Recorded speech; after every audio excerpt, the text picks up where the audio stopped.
नमस्कार, शिक्षा सेतु में आपका स्वागत है। आज हम जानेंगे कि CUT PG के बाद UGC नेट JRF की तैयारी कैसे करते हैं। और हम जानते हैं कि यूट्यूब पर प्रति मिनट बहुत सारी ढेरों वीडियोज़ आ रही है, क्योंकि आज का ज़माना AI और डेटा साइंस का ज़माना है, ChatGPT का युग है और हर रोज़ नई नई वीडियोज़ आर्टिकल्स आ रहे हैं कि JRF की तैयारी कैसे करें। तो आज हमारे साथ जुड़ रहे हैं अनिरुद्ध जी। इनसे जानेंगे कि इन्होंने JRF की तैयारी कैसे की, क्या स्कोर रहा, कौन कौन सी बुक्स रीड करी और कब एग्ज़ाम देना चाहिए, कैसे देना चाहिए। इन तमाम जो आपके डाउट्स हैं, जो लंबे समय से स्टूडेंट्स पूछ रहे थे, तो उनको हम एक प्रॉपर वे में डिस्कस करते हैं आज की इस वीडियो में। वीडियो के लास्ट तक जुड़े रहिए। तो अनिरुद्ध जी, सबसे पहले आपका बहुत बहुत स्वागत है और आपको बहुत सारी शुभकामनाएं कि आपका JRF हुआ है हिस्ट्री से। तो आपका क्या स्कोर रहा और आपने कौन से ईयर में JRF हिस्ट्री के लिए अप्लाई किया था, इसके बारे में ज़रूर आप बताएं। धन्यवाद राम गोपाल जी इस अवसर के लिए। तो मेरा जो मतलब JRF हुआ था वो अभी दिसंबर 2024 वाला जो अटैम्प्ट था, उसमें JRF हिस्ट्री में मेरा कंप्लीट हुआ एंड ये मेरा सेकंड अटैम्प्ट था। मतलब मैंने नेट का एग्ज़ाम उसके पहले एक बार दिया था। तो हाँ, मतलब तैयारी थी लगभग 2-3 महीने की, तो हो गया, मतलब सब कुछ ठीक हो गया। तो या बढ़िया। तो अब मैं जानना चाहूँगा कि UGC नेट एग्ज़ाम है क्या, कि बहुत सारे स्टूडेंट्स को ये भी नहीं पता होता है, क्योंकि आप एक सेंट्रल यूनिवर्सिटी में पढ़ रहे हैं। तो सेंट्रल यूनिवर्सिटीज़ का थोड़ा माहौल डिफरेंट होता है, बट स्टेट यूनिवर्सिटीज़ में और भी लोकल कॉलेज में स्टूडेंट्स पढ़ते हैं, MA करते हैं, कुछ इग्नू से करते हैं, कुछ प्राइवेट से करते हैं। तो उनके लिए UGC नेट एग्ज़ाम क्या है, किस तरह से अपॉर्चुनिटी रूप में आप इसे देखते हैं आगे?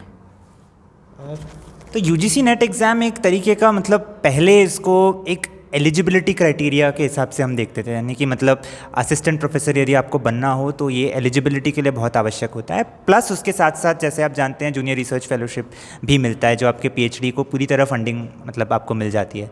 लेकिन मतलब अभी जैसे कुछ परिवर्तन आए हैं, तो उसके कारण जो पूरा मतलब PhD सिस्टम है, एक तरीके से PhD में एडमिशन भी UGC नेट एग्ज़ाम के मार्क्स के आधार पे ही हो रहा है। तो मतलब ये एग्ज़ाम, ये जो परीक्षा है, इसका जो महत्व है, इसका इम्पोर्टेंस है, वो पिछले 1-2 साल में काफ़ी हद तक बढ़ गया है। इसीलिए जो एप्लीकेंट्स हैं, जितने एप्लीकेंट्स इस तादाद में आ रहे हैं, अभी अप्लाई कर रहे हैं, वो भी काफ़ी हद तक मतलब अभी ज़्यादा हो चुके हैं। तो इसीलिए मतलब वही है, तो the stakes are getting higher with each passing year. Definitely. Now I want to know कि MA हिस्ट्री के साथ साथ में आपने किस तरह से CUT PG की जो तैयारी की थी पहले, इसके बाद अब MA हिस्ट्री के साथ साथ UGC नेट की तैयारी किस तरह से कर रहे हैं, आपने पेपर 1 और पेपर 2 के लिए कैसे तैयारी करी, इस बारे में आप थोड़ा ब्रॉडर लेवल पे और थोड़ा आप जो बुक्स लिस्ट है आपकी, रिसोर्सेज आपने जो फॉलो किए हैं, उसके बारे में आप थोड़ा हाईलाइट कीजिएगा।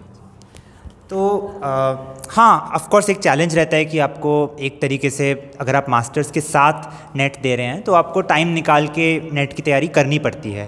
तो मतलब इतिहास का जो विषय है, मैं इसके मतलब अलग अलग विषय के अपने अपने मतलब तरीके होते हैं पढ़ने के लिए, लेकिन इतिहास का जो विषय है, इसमें जो जिस तरीके से हमें मास्टर्स खासतौर से सेंट्रल यूनिवर्सिटीज़ में पढ़ाया जाता है, जहाँ पे हिस्टोरियोग्राफी पे बहुत फोकस रहता है, जहाँ पे थीम्स पे बहुत फोकस रहता है, वहाँ से थोड़ा हटकर रहता है। नेट का जो एग्ज़ाम रहता है, वो एक तरीके से बहुत ज़्यादा फैक्ट्स के आधार पे आपको टेस्ट करता है। मतलब आपको बस ये जानना पड़ता है कि क्रोनोलॉजी कैसे होती है, अलग अलग जो राजा हैं वो कब उनका शासन हुआ था, कैसे मतलब रचनाएं हुई थी अलग अलग कालों में। तो आपको मतलब जो मतलब मेरा ये एक सलाह रहेगा जो सारे लोग अभी तैयारी कर रहे हैं, जैसे मेरा जो अप्रोच था इस एग्ज़ाम के लिए, वो था कि मैं जितने प्रीवियस ईयर्स पेपर्स देख पाऊँ मैं देख लूँगा, और मैं ये मतलब एक तरीके से भांपूंगा कि मेरे जो प्रॉब्लम एरियाज़ हैं, जहाँ पे मतलब ऐसे यदि मैं एक पेपर सॉल्व कर रहा हूँ, उसमें से मैं जितने भी नंबर आ रहे हैं और जहाँ पर मैं अटक रहा हूँ,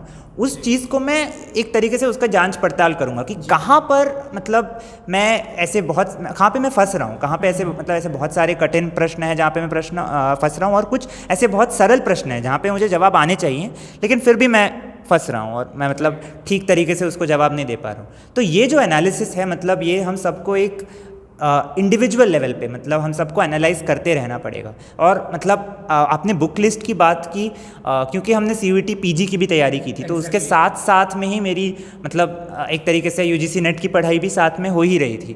तो book list, basic book list तो वैसे ही रहती है, मतलब एंशिएंट के लिए उपिंदर सिंह, मिडिवल के लिए सतीश चंद्रा, और मॉडर्न के लिए स्पेक्ट्रम हो, शेखर बंदोपाध्याय हो, ये सारे बेसिक रीडिंग्स रहते हैं। लेकिन बहुत बार मैं देखता हूँ, मतलब इवन एज एन एस्पिरेंट जब मैं नेट के लिए तैयारी कर रहा था, तो कहीं ना कहीं बीच में हम फंसने लग जाते हैं कि हम पढ़ते, क्योंकि इतिहास इतना विस्तृत विषय है, इतना कुछ पढ़ा जा सकता है, तो हम सिर्फ उसी मतलब किताब को बार बार पढ़ते रहते हैं।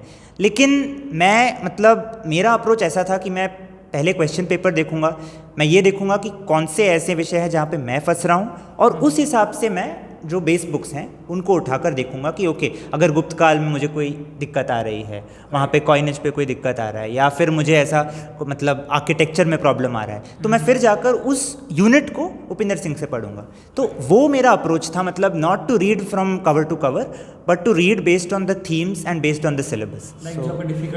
डिफिकल्ट एरियाज है जहाँ पे मैं फंस रहा हूँ, क्योंकि मतलब सबके अपने अपने मतलब जगह होते हैं, पेन पॉइंट्स होते हैं ना जहाँ पे वो फंसते हैं। तो मैंने वो आइडेंटिफाई किया और मैं उसको रिकॉर्ड करता गया, और मैंने बहुत एलैबोरेट नोट्स बनाए। तो दैट नोट मेकिंग में भी उसके बारे में डिस्कस कर सकते हैं, लेकिन that was important. Right, thank you so much. So students का मेन प्रॉब्लम रहता है कि जो सोशल साइंस के या ह्यूमैनिटीज़ स्टूडेंट्स हैं वो पेपर 2 तो रीड कर लेते हैं, चाहे पॉलिटिकल साइंस हो, हिस्ट्री, ज्योग्राफी, हिंदी हो, संस्कृत हो, बट उनका पेपर जो 1 होता है उनमें वही एक रैंक डिसाइडिंग फैक्टर होता है कि वो JRF हो पाएगा कि नहीं हो पाएगा, क्योंकि हम जानते हैं पेपर 1 के 50 क्वेश्चंस होते हैं और 100 मार्क्स होते हैं। तो उन 50 क्वेश्चंस में आपके कितने क्वेश्चंस करेक्ट हुए थे, आपने उसके लिए कितनी तैयारी की, क्या कोई मॉक टेस्ट फॉलो किया, या कोई स्पेशल बुक रीड करी थी, या कोई शॉर्ट नोट्स बनाए, या इंटरनेट से आपने कोई सोर्सेज को फॉलो किया? तो इस बारे में आप पेपर 1 को लेके स्पेशली थोड़ा ज़रूर स्टूडेंट्स को बताएँ। जी, तो हाँ, पेपर 1 एक मतलब उसका जो तरीका है पढ़ने का वो थोड़ा अलग होगा आपके पेपर 2 से। तो अगेन मेरा जैसा मार्क्स, मतलब मेरा टोटल जैसे 216 था आउट ऑफ 300, तो इसमें आउट ऑफ मतलब 50 क्वेश्चन में थे मेरे शायद 38 क्वेश्चन सही आए थे।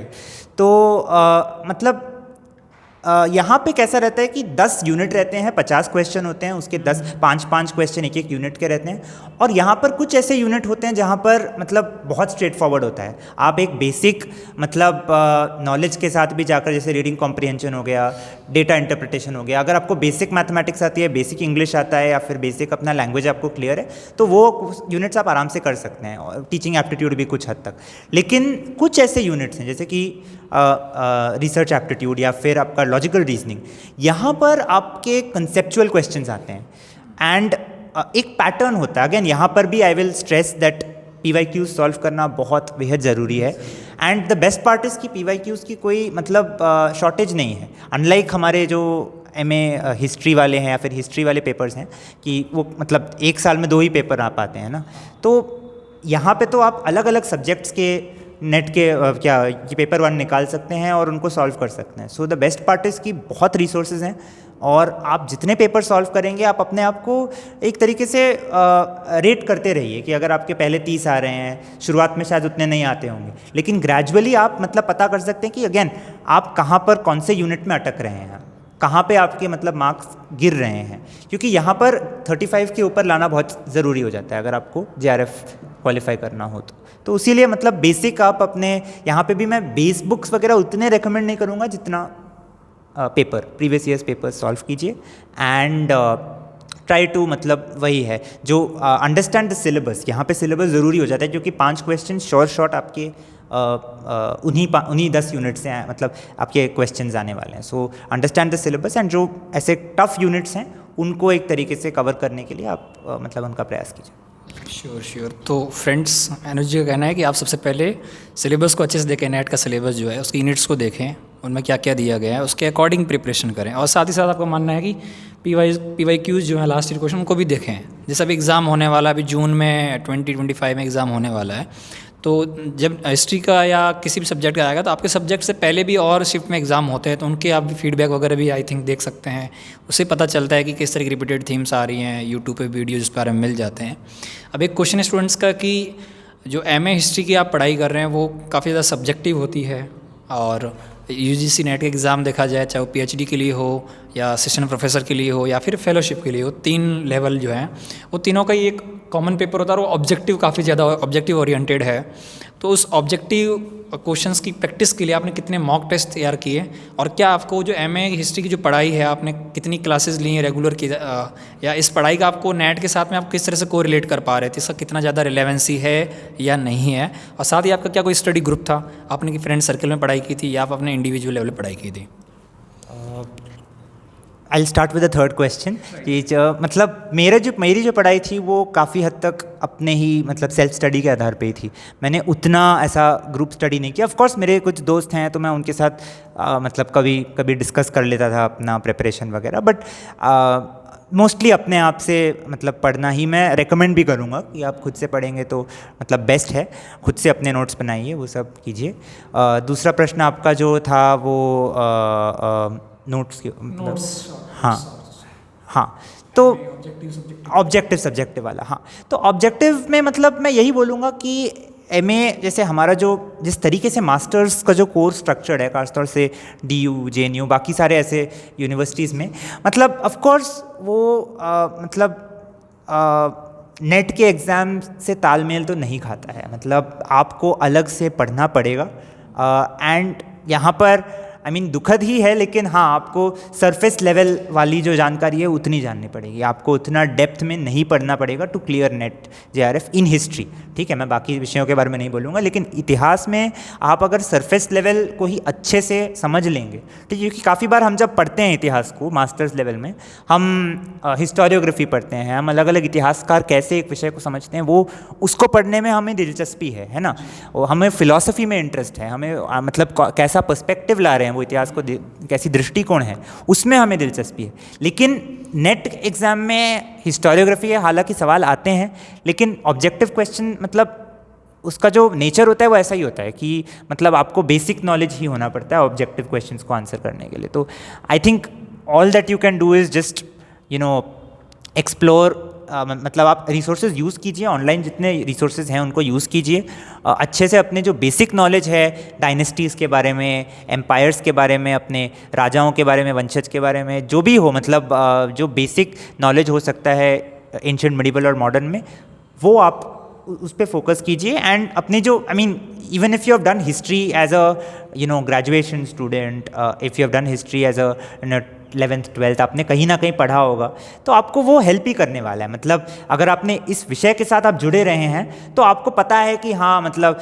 गांधी के कौन से सत्याग्रह हुए थे, आपको पता है कि हाँ मतलब कैसे कैसे मतलब जो 19th सेंचुरी में कैसे इनिशिएटिव्स लिए गए थे, कैसे किताबें लिखे गए थे, किसने क्या लिखा था, एक ब्रॉड आइडिया रहता है। लेकिन आपको रिविज़न करना बहुत आवश्यक है, क्योंकि बहुत बार आप ऐसा सोचते होंगे कि आपको वो आता है, लेकिन उस क्षण में जब आप कोई सवाल आगे देखते हैं तो आपको वो खटकता नहीं है। इसीलिए मैं इस एग्ज़ाम में सबसे ज़्यादा इंपॉर्टेंट चीज़ रिवीजन है। तो आप अच्छे नोट्स बनाइए और अच्छे से रिवाइज कीजिए, that's what will help crack the exam. Yes, sure. Now man think how to manage time during the examination hall, कि एग्ज़ाम के टाइम कंप्यूटर स्क्रीन पे स्टूडेंट कौन कौन सी मिस्टेक करते हैं, and also what was your strategy how to attempt the question paper, कि आपने कैसे क्वेश्चन को सॉल्व किया, क्या पहले पेपर 1 किया था या पेपर 2 किया था, और आपने किस तरह से स्ट्रेटजी फॉलो की वहाँ पे, अपने आप किस तरह से कूल डाउन रखना है, काम रखना है, घबराना नहीं है, और क्वेश्चंस को लास्ट तक सारे क्वेश्चंस को अटेम्प्ट करना है। तो ये भी अपने आप एक बहुत बड़ी एक आर्ट है, स्किल है।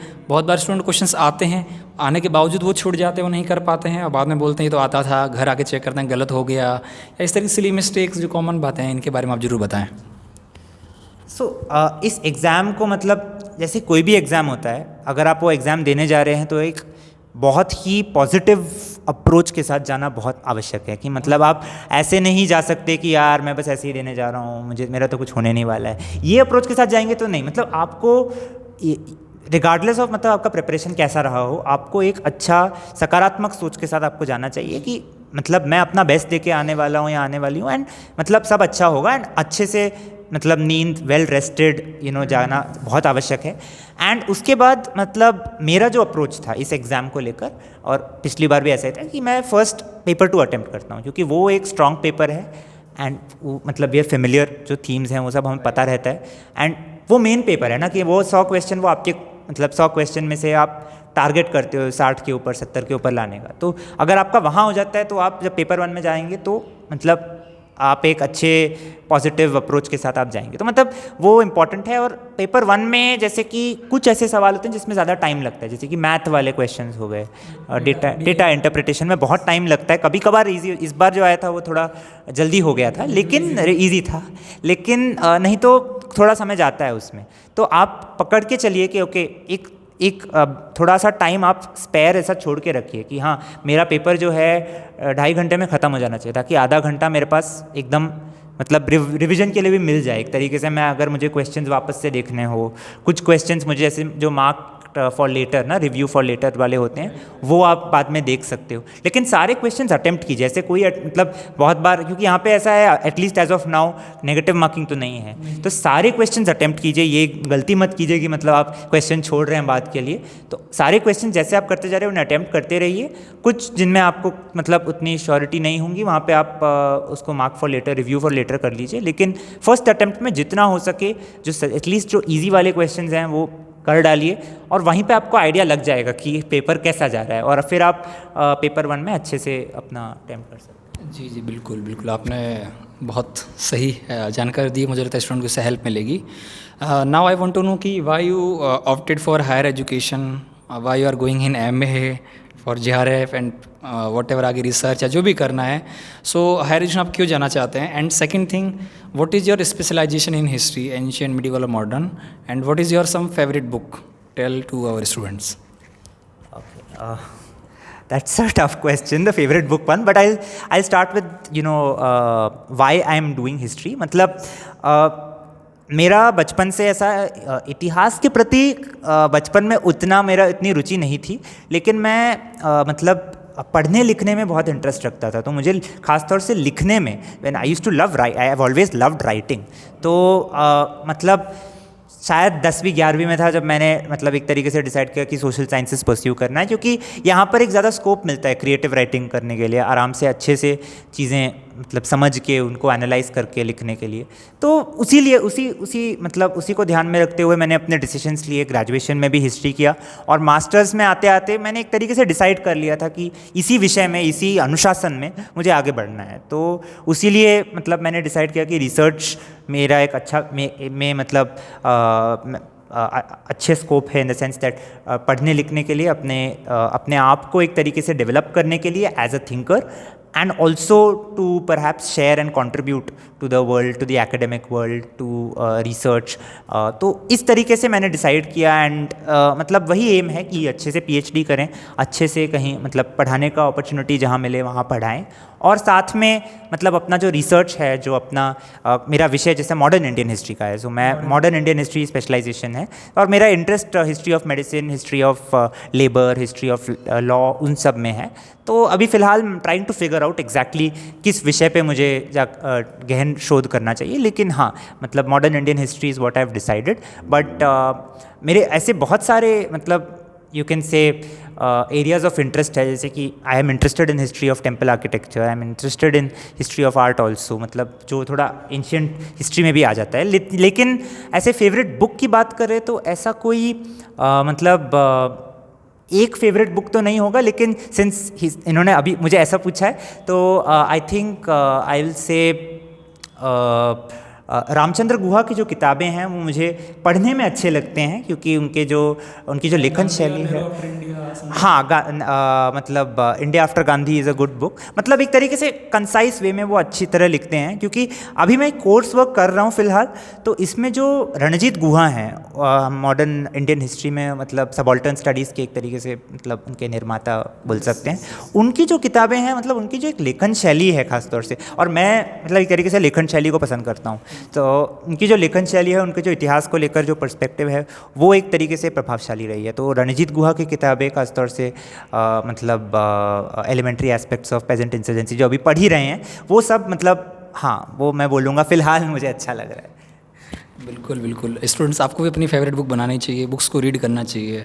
मैं आपसे जानना चाहूँगा कि स्टूडेंट्स में कौन कौन सी गुड हैबिट्स होनी चाहिए यदि आप आगे हायर एजुकेशन में जाना चाहते हैं, आगे एकेडमिया में जाना चाहते हैं। बिकॉज हम देखते हैं कि हायर एजुकेशन में स्टूडेंट्स का रेशियो काफ़ी कम है, बिकॉज जनरली स्टूडेंट ग्रेजुएशन तक करते हैं फिर कंपटीशन साइड में चले जाते हैं। तो मेरा दो क्वेश्चन है कि एक तो एमए के साथ साथ में कुछ लोग यूपीएससी की प्रिपरेशन करते हैं, सिविल सर्विसेज करते हैं स्टेट वगैरह की, तो क्या ये सही ऑप्शन है या उनको एमए के बाद करना चाहिए या उसके साथ साथ कर सकते हैं?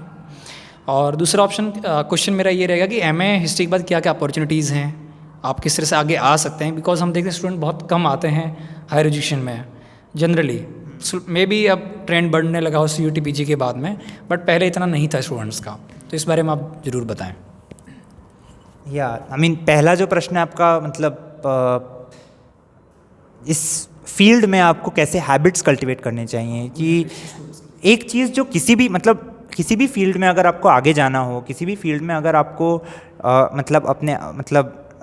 अगर आपको अपने आप को डेवलप करते देखना हो, तो उसमें अनुशासन की बहुत आवश्यकता है। अगर आपको ये एग्ज़ाम भी क्रैक करना हो या कुछ भी जीवन में हासिल करना हो, तो अनुशासन बहुत आवश्यक है। आपको एक आइडिया होना चाहिए कि हाँ आप भविष्य में क्या करना चाहते हैं, लेकिन साथ में आप जो भी चीज़ कर रहे हैं उसको पूरे मन से, मतलब पैशनेटली करना बहुत आवश्यक है। कि आप ऐसे ही अगर क्लास जा रहे हैं, ऐसे ही पढ़ रहे हैं बिना किसी रुचि के, बिना किसी ऐसा सेल्फ इंटरेस्ट के, वो सब वैसा नहीं चलेगा। तो आपको जो भी काम कर रहे हैं उसमें पूरे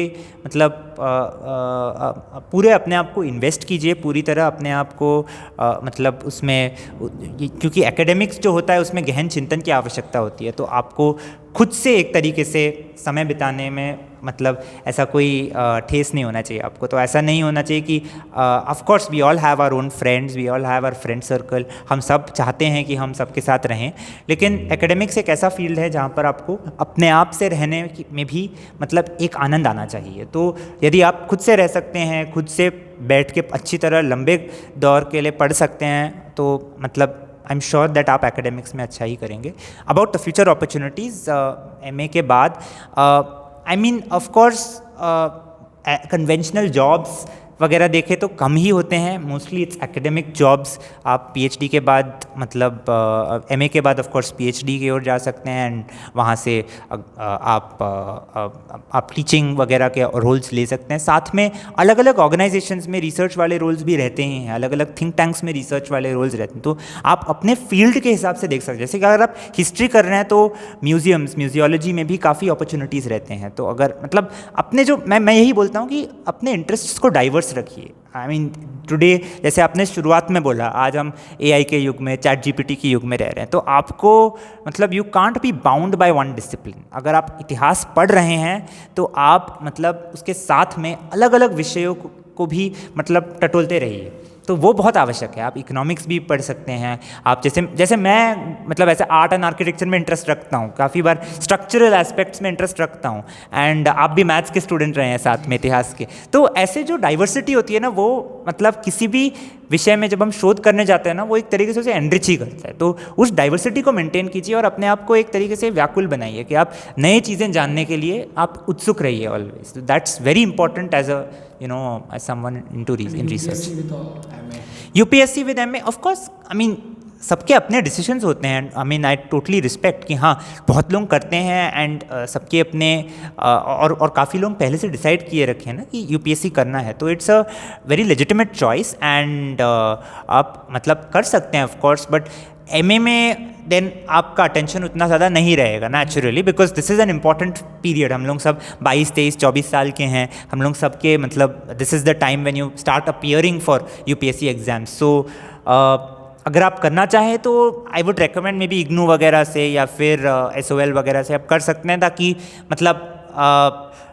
क्योंकि MA अगर आप एक प्रॉपर यूनिवर्सिटी से करते हैं तो आपका थोड़ा अटेंडेंस के भी क्राइटेरिया कभी कभी आ जाते हैं, लेकिन it can be done and it always adds value. अगर आप मास्टर्स करते हैं किसी भी फील्ड में, तो आपकी पकड़ एक विषय के ऊपर और समाज के ऊपर, खासतौर से अगर हम इतिहास का विषय लें, खासतौर से अगर हम सामाजिक विज्ञान का विषय लें, तो समाज की जो अंडरस्टैंडिंग है वो आपकी एक तरीके से व्यापक हो जाती है। तो वो बहुत it's always something that develops your personality. Yes बिल्कुल। सो डू यू थिंक कि जो MA का जो कोर्स है 2 ईयर का, अभी न्यू एजुकेशन पॉलिसी भी आ रही है, इसमें MA को 1 ईयर रिड्यूस कर रहे हैं, MPhil को आई थिंक MPhil को पूरा ही रिमूव कर दिया कि कोर्स नहीं है अब, है ना, यूनिवर्सिटीज़ में कहीं पर भी।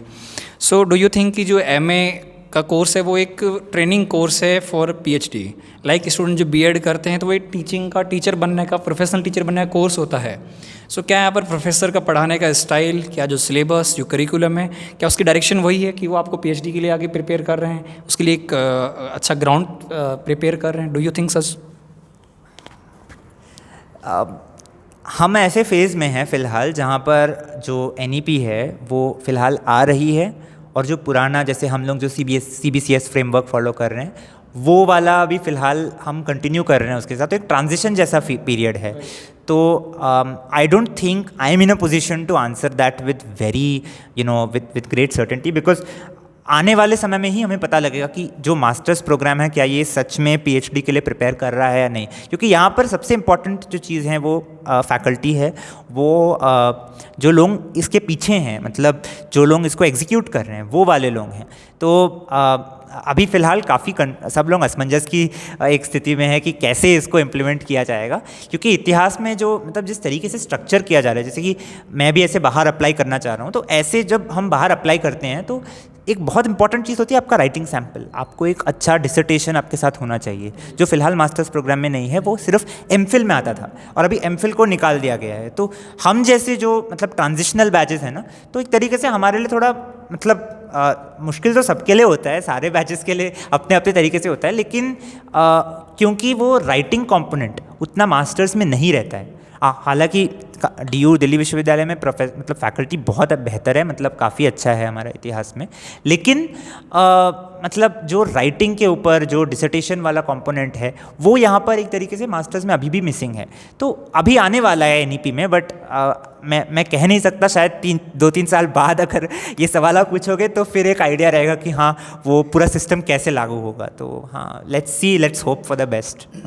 या श्योर। कुछ स्टूडेंट्स की हमेशा एक क्यूरियोसिटी रहती है कि व्हाट इज़ पीएचडी में एडमिशन कैसे होता है, उसके लिए क्या एलिजिबिलिटी होती है। सो इसके बारे में आपका क्या नॉलेज है, क्या कहना चाहते हैं कि पीएचडी के लिए क्या एलिजिबिलिटी होनी चाहिए, इसके लिए क्या प्रोसीजर रहता है एडमिशन का, इंटरव्यू या प्रपोजल वटेवर, और स्टूडेंट्स को कब इसके लिए प्रिपेयर कर लेना चाहिए, इसके बारे में बताएं ज़रा।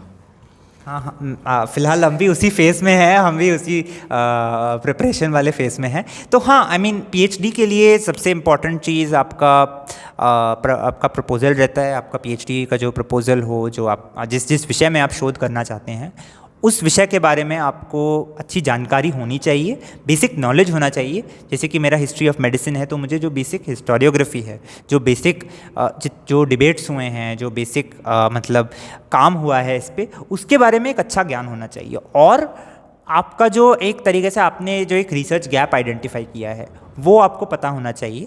एंड इट्स नॉट नेसेसरी कि आपको एक बहुत क्लियर आइडिया हो कि मैं इसी चीज़ पे रिसर्च करने वाला हूँ। मतलब आप अपना जो रिसर्च एरिया है वो रिफाइन करते जा सकते हैं, क्योंकि जो पहले 2 साल होते हैं पीएचडी के वो कोर्स वर्क वाले होते हैं, वहाँ पर आप थोड़ा रिफाइन भी कर सकते हैं। लेकिन एक ब्रॉड आइडिया होना चाहिए कि हाँ ये मेरा फील्ड है। तो हिस्ट्री की बात करें तो अलग अलग फील्ड्स हैं, you have a lot of options. Environmental history होता है, लेबर हिस्ट्री होता है, लीगल हिस्ट्री होता है, जेंडर हिस्ट्री होता है, आर्ट हिस्ट्री होता है, बहुत सारे फील्ड्स हैं। तो आपको जिस चीज़ में रुचि आ रही है, और आप अलग अलग फील्ड्स को कंबाइन भी कर सकते हैं, जैसे मैं भी करना चाह रहा हूँ, तो आप फील्ड्स को कंबाइन करके एक अच्छे से अपना जो विषय है उसको और निखार सकते हैं, उसको अच्छे से आप डेवलप कर सकते हैं। एंड आप सबमिट, मतलब एप्लीकेशंस होते हैं, प्रोसीजर होता है, हर एक विश्वविद्यालय का अपना प्रोसीजर होता है। एंड आपको मतलब उसके साथ में डॉक्यूमेंट्स वगैरह नॉर्मल सबमिट करने पड़ते हैं। एंड जेआरएफ हो जाए तो अच्छा रहता है इंडियन यूनिवर्सिटीज़ में। लेकिन हाँ, the most important thing in your like in your application is your proposal. आपका प्रपोजल अच्छा होना चाहिए और आपको उसको डिफेंड करना आना चाहिए। इंटरव्यू होता है जब भी मतलब उसको डिफेंड करना, उसको अच्छे से सवालों का जवाब देना, वो मतलब काफ़ी इम्पॉर्टेंट हो जाता है। और आपको मतलब अपने एरिया के बारे में बेसिक नॉलेज होना चाहिए, दैट्स इम्पॉर्टेंट। एग्जैक्टली, बिल्कुल। So now I want to know कि जो एमए मास्टर्स जब कर रहे हैं स्टूडेंट्स और आगे सोच रहे हैं एकेडमिया में जाने का, तो उनके लिए राइटिंग का, एकेडमिक राइटिंग का जो प्रैक्टिस है या उसका लिखने का इम्पोर्टेंस है वो कितना रिलेवेंट है, और उसकी किस तरह से उनको प्रैक्टिस लिखने का एक हैबिट डेवलप करना चाहिए। साथ में सेमिनार्स, कॉन्फ्रेंसेज जो हिस्ट्री से रिलेटेड होती हैं उनका कितना इंपॉर्टेंस है। क्या आपने भी कॉन्फ्रेंसेज में वगैरह कहीं पेपर प्रेजेंट किए हैं, या फिर इस तरह की अपॉर्चुनिटीज़ को आप यूज़फुल देखते हैं? Yes, writing is very important. अगर आप ख़ास तौर से अगर आप एकेडमिक्स में आगे बढ़ना चाहते हैं तो राइटिंग मतलब उसकी आवश्यकता होती है, और आपको एक अगेन जैसे मैंने बोला था एक अनुशासन होता है, तो आपको वो डिसिप्लिन मतलब यू हैव टू, एक इंग्लिश में मैं टर्म यूज़ करूँ, you have to exercise your writing muscle. तो जो आपका मसल है उसको आपको कॉन्स्टेंटली डेवलप करते रहना पड़ता है। तो दैट उसके लिए बहुत आवश्यक है कि आप मतलब अलग अलग तरीके की किताबें पढ़ें, तो फ्रॉम डिफरेंट जॉनर्स। ये नहीं कि आप सिर्फ अगर आप इतिहास के विषय में हैं, अगर आप इकोनॉमिक्स के विषय में हैं तो आप सिर्फ उसी विषय की किताब पढ़ें, अलग अलग विषय की किताबें पढ़ें। अपने आप को मतलब जैसे मैंने कहा था एकेडमिक्स में डिसिप्लिन सेंटर्ड नहीं हो सकते हैं, you have to be open minded and you have to read different genres, you have to engage with different literature. Because जब आप वो करते हैं, जब आप अलग अलग राइटिंग स्टाइल्स देखते हैं तो आप में भी वो एक तरीके से राइटिंग की जो क्वालिटी है वो और डेवलप होती है। तो राइटिंग बहुत इंपॉर्टेंट है, बहुत आवश्यक है for moving forward. Of course आजकल और भी मतलब टेक्निक्स आ गए हैं to develop your writing. I mean AI is also helping in some ways but also ruining in other ways. But I think it's important कि आप more than just writing anything, it's important to balance between reading and writing. आप जो पढ़ रहे हैं वो एक तरीके से आपके राइटिंग में भी दिख जाता है कि रिफ्लेक्ट हो जाता है कि हाँ मतलब आप जिस तरीके से जो आप जिन किताबों के साथ आप डील कर रहे हैं वो आपके राइटिंग में भी उसकी जो परछाई है वो दिखती है। जी अनुज जी, बिल्कुल आपका जो थॉट प्रोसेस है वो आपके रीडिंग राइटिंग से बहुत डेवलप होता है, मैटर करता है, उसी का ही एक रिफ्लेक्शन होता है, प्रतिबिंब होता है। And my last question for this video इस क्वेश्चन ये रहेगा कि जो न्यू एस्पिरेंट्स हैं अभी अपकमिंग एग्ज़ाम में अपीयर होने वाले हैं, उनके लिए आपका क्या मैसेज रहेगा? Very important. तो सिंपल मैसेज है, अपने ऊपर विश्वास रखिए एंड आई मीन एक वेरी सिस्टमैटिक अप्रोच के साथ तैयारी कीजिए, अपने अच्छे नोट्स बनाइए, अच्छे से रिवाइज़ कीजिए एंड एक सकारात्मक सोच रखिए। मैं बस इतना कहूँगा क्योंकि बहुत नेगेटिविटी होता है नेचुरली, बहुत एक तरीके से मतलब सब अपने अपने तरीके से सोचते हैं, लेकिन एक सकारात्मक अप्रोच के साथ एग्ज़ाम दीजिए, परीक्षा दीजिए और अच्छे से मतलब प्लान करके योजना बनाकर। मैं तो योजनाओं में विश्वास रखता हूँ, सबका अपना स्ट्रैटेजी होता है, अपना स्ट्रैटेजी पर विश्वास रखिए, ठीक है। Have faith in your strategy, have faith in your studies, that is very important. अगर आप अपने ऊपर विश्वास रखते हैं, अपने स्ट्रैटेजी पे विश्वास रखते हैं तो आपको कोई रोक नहीं सकता। आपको बस उस पर मतलब अपने आप को एक तरीके से you have to keep tracking yourself कि आप कैसे अपने आप को मतलब एग्ज़ाम अगर दे रहे हो तो कैसे स्कोर कर रहे हो, ट्रैक करते जाइए और target above 200 out of 300 and या आई मीन हो जाएगा। नेट JRF उतना डिफ़िकल्ट नहीं है, I mean it's very doable. Thank you so much, आपका बहुत बहुत धन्यवाद, आपने वैल्यूएबल कीमती टाइम दिया और अपना जो बहुत सारा एक्सपीरियंस है आपका रीडिंग राइटिंग मास्टर्स का और फ्यूचर में भी हमको किस तरह से आगे बढ़ना है, प्रोसीड करना है, इसके बारे में आपके जो भी कंसाइज थॉट्स आपने शेयर किए और हम पूरी आशा करते हैं कि स्टूडेंट्स को इससे एक मदद मिलेगी, हेल्प मिलेगी। और आपका कोई भी और क्वेरी है, क्वेश्चंस है, you can drop into the comment box below the video. हम उनको आने वाली नेक्स्ट वीडियोस में और क्वेश्चंस पे हम डिस्कशन, एक हेल्थी डिस्कशन रख सकते हैं। और आज के लिए इतना ही, बहुत बहुत धन्यवाद, थैंक यू।